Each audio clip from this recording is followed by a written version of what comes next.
Assalamualaikum grade 8. I hope you're all well. I'm Sabah, I'm your science teacher and we're discussing chapter number 2 about reproduction in plants. So, previous lecture में we started talking about cloning. आज हम उससे एक step further जाकर बात करेंगे micropropagation के बारे में and in tissue culture as well. So, let's go see.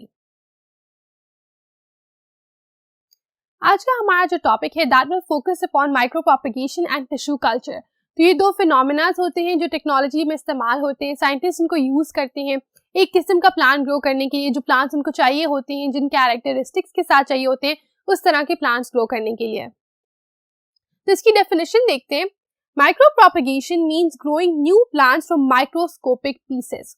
तो माइक्रो की जो टर्म है उसी से आपको समझ आ जाता है कि what they are talking about is कि आप बहुत छोटा, माइक्रोस्कोपिक क्या होता है, वेरी स्मॉल, जो सिर्फ आपको माइक्रोस्कोप की मदद से नजर आता है, उतना पार्ट लें, उतना सा पीस लें और उससे नया प्लांट जो है उसको ग्रो करें। तो ये एक टेक्निक है, इसको हम क्या कह रहे हैं, माइक्रो प्रोपेगेशन। क्यों ये फेमस है, व्हाई इज इट इम्पोर्टेंट? क्योंकि बहुत छोटे से प्लांट से आप नया प्लांट क्रिएट करते हो, उससे क्या होता है, कम रिसोर्सेज इस्तेमाल होती हैं, छोटा सा प्लांट यानी छोटी सी स्पेस जो है वो यूटिलाइज होती है, आसान होता है उस पर काम करना and you are able to clone a plant. Cloning अगर आपको याद हो तो क्लोनिंग क्या थी? Cloning was creating a genetically identical organism. तो आप बिल्कुल सेम ऑर्गेनिज्म जब क्रिएट करते हैं उसको हम कहते हैं क्लोनिंग। और क्लोनिंग में जब हम डिटेल में जा रहे हैं तो ये टेक्निक सामने आ रही है जिसको क्या कह रहे हैं, माइक्रो प्रोपेगेशन कह रहे हैं। और ऐसा क्यों कह रहे हैं? क्योंकि उसके अंदर माइक्रोस्कोपिक पीसेस इस्तेमाल हो रहे हैं क्लोन करने के लिए प्लांट को। तो एक प्लांट से नया प्लांट क्रिएट करने के लिए आप उस प्लांट का एक बहुत ही छोटा माइन्यूट सा हिस्सा लेंगे और उसको रिप्रोड्यूस कराएंगे। तो आइए चल के देखें कि ये किस तरह से होता है। अभी हम स्टेप्स पढ़ेंगे अबाउट माइक्रो प्रोपेगेशन कि वो किस तरह से होती है, किस तरह से उसको एग्जीक्यूट किया जाता है। So plants can be grown from one tiny piece of plant like a single bud. तो प्लांट्स जो है वो इस तरह भी ग्रो कर सकते हैं कि अगर आप एक छोटा सा बड भी ले लो किसी प्लांट का, उससे भी आप नया प्लांट ग्रो कर सकते हो। दैट मीन्स स्टेम का भी अगर आप एक बहुत छोटा सा माइन्यूट सा पोर्शन ले लें, इतना सा पोर्शन ले लें, तो आप क्या कर सकते हैं, आप उससे एक नया प्लांट ग्रो कर सकते हैं। क्यों? क्योंकि जो भी प्लांट है उसके अंदर जितने भी सेल्स हैं उन सब के अंदर सेम जीन्स हैं। आपको बेसिकली वो जीन चाहिए। क्यों? क्योंकि आपने उन जीन्स को कॉपी करते हैं, उनका आइडेंटिकल ऑर्गेनिज्म बनाना है। तो आप उसके लिए पूरा पत्ता लें, आप उसके लिए पत्ते का छोटा सा हिस्सा लें, it doesn't matter as long as you get all the genes copied. तो किस तरह से माइक्रो प्रोपेगेशन करते हैं साइंटिस्ट, उसके 3 स्टेप्स होते हैं, यहाँ पर लिखे हुए हैं। The first step is a stem is cut into many pieces with buds, they are sterilised. सबसे पहले क्या हो रहा है, एक स्टेम ली, प्लांट का एक हिस्सा लिया, एक स्टेम लिया, उसको बहुत सारे पीसेस में कट कर दिया छोटे छोटे। अब उस हर पीस के अंदर ऑब्वियसली एक बड इंक्लूडेड है, इन सबको अलग अलग कंटेनर्स में हमने प्लेस कर दिया। तो पहला स्टेप क्या है, आपने एक स्टेम को लिया, ढेर सारे पीसेस कट किए and you put them in different containers. Containers में डालने से पहले आप उनको क्या करते हो, आप उनको स्टेरिलाइज करते हो। स्टेरिलाइज करने का मतलब क्या होता है, बहुत अच्छे तरीके से क्लीन करना, सारे जर्म्स को रिमूव कर देना, उनको कंटामिनेशन से प्रिवेंट कर देना। उससे क्या होगा कि ये स्टेम जो है बीमार नहीं हो सकेगा, ये जर्म्स नहीं एक्वायर कर सकेगा और ये कोई डिजीज रिफ्लेक्ट नहीं कर पाएगा। स्टेप 2 क्या होगा, the container has a growth medium and routing hormones. अब आपने उस स्टेम को जो कट करके अलग अलग हिस्सों में अलग कंटेनर्स में डाला था स्टेरिलाइज करने के बाद, उन कंटेनर्स में क्या है, उनमें है एक ग्रोथ मीडियम। ग्रोथ मीडियम क्या है, ग्रोथ मीडियम में बेसिकली वो सारी चीजें जो हैं जो उस प्लांट को ग्रो करने के लिए चाहिए। उसमें क्या क्या आता है, सॉइल का जो टेम्परेचर है, जो पीएच वैल्यू यानी जितना एसिडिक होना चाहिए सॉइल को, जो भी रिक्वायरमेंट्स है उस प्लांट की, उसको कितने मिनरल्स चाहिए, कौन से न्यूट्रिएंट्स चाहिए, ये सब चीजें उस ग्रोथ मीडियम में शामिल हैं। एंड उसके अंदर एक रूटिंग हार्मोन भी है। रूटिंग यानी जो रूट्स को ग्रो करने में हेल्प करे, तो एक ऐसा हार्मोन है जिससे रूट्स जो है वो ज्यादा तेजी से ग्रो कर पाती हैं। तो व्हाट हैज हैपेंड, आपने उस स्टेम को अलग अलग हिस्सों में डिवाइड किया है, उसको आपने अलग अलग कंटेनर्स में डाले, कंटेनर्स के अंदर ग्रोथ मीडियम ऑलरेडी प्रेजेंट है। तो उस सब्सटेंस के पास, उस प्लांट के पास, उस बड के पास वो सारी चीजें हैं जो उसको ग्रो करने के लिए चाहिए। एंड जब वो ग्रो करेगा फिर क्या होगा, each piece grows into a new plant, these plants are kept in a green house. तो ईच पीस, जो हर कंटेनर में एक पीस है, वो नया प्लांट में ग्रो कर जाएगा। क्यों? क्योंकि उसको ग्रोथ मीडियम तो मिला हुआ है, ठीक है, उसको मीडियम मिला हुआ है, उसके अंदर रूटिंग हार्मोन्स डाले गए हैं, उसके पास वो सब चीजें हैं जो उसको ग्रो करने के लिए चाहिए। And at the same time उसके अंदर क्या है, उसके अंदर वो सारे जीन्स हैं जो उसके पेरेंट प्लांट में थे। तो वो एक नए प्लांट में ग्रो कर जाएंगे। बेशक वो जितने कंटेनर्स हैं, 10 हैं, 12 हैं, जितने भी कंटेनर्स हैं, वो सारे के सारों के अंदर एक छोटे छोटे प्लांट्स हैं वो स्प्रिंग कर जाएंगे, नए बन जाएंगे plants. And when those plants are created, उनको कहाँ शिफ्ट किया जाता है, उनको ग्रीन हाउस में रखा जाता है तब तक जब तक वो इतने बड़े ना हो जाएं कि उनको आप बाहर एनवायरनमेंट में छोड़ सकें। उसकी वजह क्या है? तो ग्रीन हाउस जो होता है वो एक ऐसा एरिया होता है जहां पर प्लांट्स को प्रोटेक्टेड एनवायरनमेंट में आप रखते हो, उनकी जरूरियात की सारी चीजें देते हो। उनको बाहर ओपन छोड़ोगे तो शायद उनको वो चीजें उस तरह से ना मिल सके। इसकी एक वजह ये भी है कि ये जो टेक्निक्स होती है पूरा साल इस्तेमाल होती है, लेकिन सब प्लांट्स जो है वो पूरा साल ग्रो नहीं करते। कुछ जो है वो समर्स में बेहतर ग्रो करते हैं, कुछ जो है वो विंटर्स में बेहतर ग्रो करते हैं। तो यहाँ पर हमने क्या कर लिया, यहाँ पर हमने उनको ग्रीन हाउस में इसलिए रखा है ताकि पूरा साल उनको वो एनवायरनमेंट मिले जिसकी उनको जरूरत है।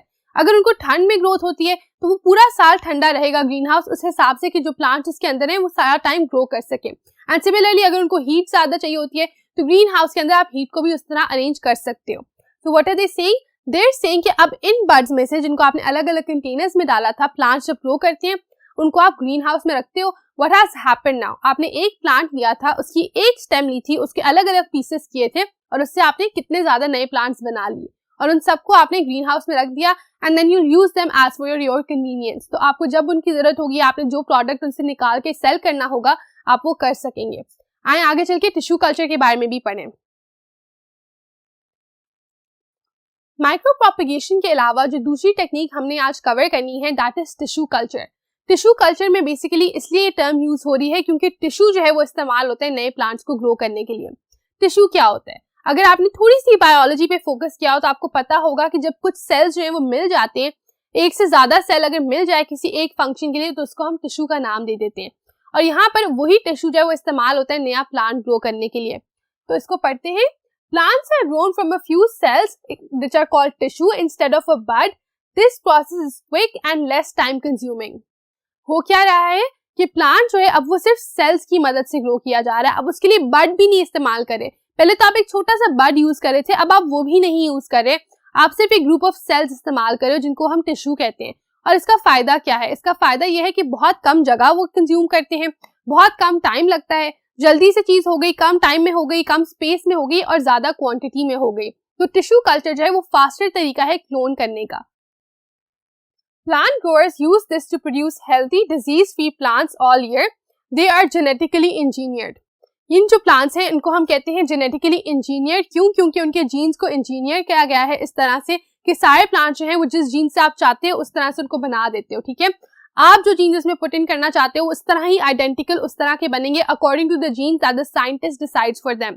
और इसमें दूसरी बात वो ये कह रहे हैं कि जो प्लांट्स बनते हैं वो हेल्थी होते हैं, उनको कोई डिजीज नहीं होता। क्यों? क्योंकि वो एक सेफ एनवायरनमेंट में प्रोड्यूस किए गए होते हैं। सो व्हाट्स हैपनिंग है, ग्रीन हाउस में आपने प्लांट्स ग्रो किए हैं टिश्यू कल्चर की मदद से, उनमें वो सारे कैरेक्टरिस्टिक्स हैं जो आप चाहते हो and what is happening, they are disease free, they are healthy and they are called genetically engineered. अब इस सारी बात में एक मसला है। तो अभी तक हम कह रहे हैं कि काफी फायदे की चीज है, आप अपनी मर्जी से प्लांट्स को अपने तरीके से ग्रो कर सकते हो। अगर आपको लग रहा है कि कोई प्लांट जो बहुत अच्छा है, उसके बहुत अच्छे कैरेक्टरिस्टिक्स हैं, उससे जो चीज ग्रो कर रही है वो काफी अच्छी है, तो आप क्या करते हो, आप उसको जेनेटिकली इंजीनियर करके उस प्लांट की कई ज्यादा कॉपीज बना लेते हो। अब इसमें डाउन साइड क्या है, इसमें मसला क्या है? However there is one problem. तो we also have to identify कि जो क्लोनिंग की टेक्निक्स है, माइक्रो प्रोपेगेशन या टिश्यू कल्चर, इनकी एक डाउन साइड भी है, इनका एक कॉन भी है, और वो क्या है आइए चल के अंडरस्टैंड करें। तो मसला क्या है with these different types of plants and different techniques of cloning? There is no genetic variation, so if one plant catches a disease all plants will. What does that mean? That means कि कोई genetic variation नहीं होती। क्यों? सारे plant जो है वो बिल्कुल सेम है। वेरिएशन का मतलब होता है फर्क। ठीक है, अब वेरिएशन कोई आ ही नहीं सकती ऐसे प्लांट में जो बिल्कुल आइडेंटिकल है दूसरे प्लांट से, उनके अंदर सारे के सारे जीन्स बिल्कुल सेम है। तो क्योंकि उनमें कोई जेनेटिक वेरिएशन नहीं है तो उनमें वो सारी क्वालिटीज हैं जो एक दूसरे में, लेकिन जो चीज एक में लैक करती है वही चीज दूसरे में भी लैक करेगी। इसका क्या मतलब है कि अगर किसी एक प्लांट को कोई डिजीज हो जाता है, ठीक है, और वो जो प्लांट है वो उससे लड़ने की एबिलिटी नहीं रखता, तो बाकी सब भी नहीं रखेंगे। एक प्लांट को डिजीज होगा, सारे प्लांट्स को वही सेम डिजीज हो जाएगा और वो सारे उसी तरह कॉन्सिक्वेंस के बेयर करेंगे। अगर एक प्लांट जो है वो मर जाता है तो सारे प्लांट्स मर जाएंगे। क्यों? क्योंकि किसी में भी वो स्ट्रेंथ नहीं है, किसी में भी कोई डिफरेंस ऐसी जीन नहीं है जिससे वो उसको फाइट कर सके। तो एक का नुकसान सबका नुकसान है। क्यों? क्योंकि दे आर कंप्लीटली आइडेंटिकल, सेम है बिल्कुल, तो इस वजह से सेम रिएक्शन आएगा। एक का नुकसान होगा तो सबका नुकसान हो जाएगा। इसी वजह से hence in nature plants reproduce both asexually and sexually. Sexual reproduction का मकसद ही ये होता है कि दो अलग अलग किस्म के जीन्स जो है इंसान में आए और जो उनमें से बेहतर हो वो फिर इंसान यूज करे। क्यों? क्योंकि मेल गैमीट भी फ्यूज होता है और फीमेल गैमीट भी फ्यूज होता है। दोनों की कैरेक्टरिस्टिक्स मिल जाते हैं और जौन सा बेहतर होता है वो नए ऑफस्प्रिंग में आ जाता है। लेकिन एसेक्सुअल रिप्रोडक्शन में क्योंकि कोई ऐसा काम नहीं हो रहा जिसमें दो अलग अलग जीन्स या एक से ज्यादा जीन्स जो है वो आकर फ्यूज करें, यही हो रहा है कि जो एक इंसान है या एक ऑर्गेनिज्म है उसकी एग्जैक्ट कॉपी बन रही है, तो इस वजह से उसके अंदर ये वाली जेनेटिक वेरिएशन वाला प्रॉब्लम आ जाता है कि वो जो है सारे प्लांट्स को एक टाइम पे एक ही डिजीज हो जाता है। So what we are saying now is कि अगर आपके अंदर जेनेटिक वेरिएशन होगी तो ही आप, इस वजह से जो नेचर होता है उसमें क्या होता है, प्लांट्स हैं वो सेक्सुअली भी रिप्रोड्यूस करते हैं और एसेक्सुअली भी करते हैं, ताकि क्या हो कि उनके अंदर कोई ना कोई एबिलिटी हो कि अगर एक को कोई डिजीज हो जाए तो बाकियों के अंदर ये एबिलिटी हो कि वो उसको फाइट कर सके और सारे के सारे प्लांट्स को एक ही टाइम पे वो डिजीज ना हो जाए। तो इससे फायदा ये हो रहा है कि कुछ प्लांट्स जो है वो सेक्सुअली रिप्रोड्यूस कर रहे हैं, उनके अंदर जेनेटिक वेरिएशन है, कुछ जो है वो एसेक्सुअली कर रहे हैं। जो सेक्सुअली कर रहे हैं वो क्या करें, उनके अंदर ज्यादा एबिलिटीज हैं, they can fight different diseases, they can act differently. और जो सारे एसेक्सुअली रिप्रोड्यूस कर रहे हैं उनके अंदर क्या हो रहा है, वो बहुत जल्दी जल्दी प्रोलिफरेट कर रहे हैं, ज्यादा होते जा रहे हैं और ज्यादा आउटपुट देते जा रहे हैं। दोनों के अपने अपने फायदे हैं, दोनों के अपने अपने नुकसानात हैं। And with that what we have done now is कि हमने chapter number 2 reproduction in plants को कवर कर लिया।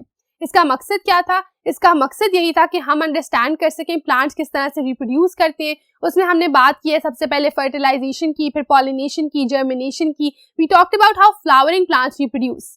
उसके बाद अगली बात हमने क्या की है, then we started talking about cloning and asexual reproduction and उसमें फिर हमने टेक्निक्स की बात की है, माइक्रो प्रोपेगेशन की भी और टिश्यू कल्चर की भी। Now we have a better understanding कि प्लांट्स जो है वो किस तरह से रिप्रोड्यूस करते हैं, कौन कौन से डिफरेंट तरीकों को, मैकेनिज्म्स को इस्तेमाल करके नए प्लांट्स को पैदा करते हैं, और हमें पता चल गया कि क्यों हमारे लिए बिजनेस एस्पेक्ट में और नेचुरल एस्पेक्ट में वो जरूरी है।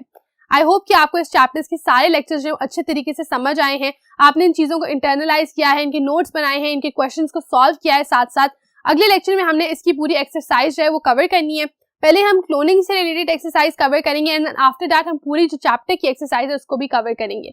I hope that you get into that lecture after understanding all of these lectures before, and I'll be looking forward to seeing you again soon. Allah Hafiz.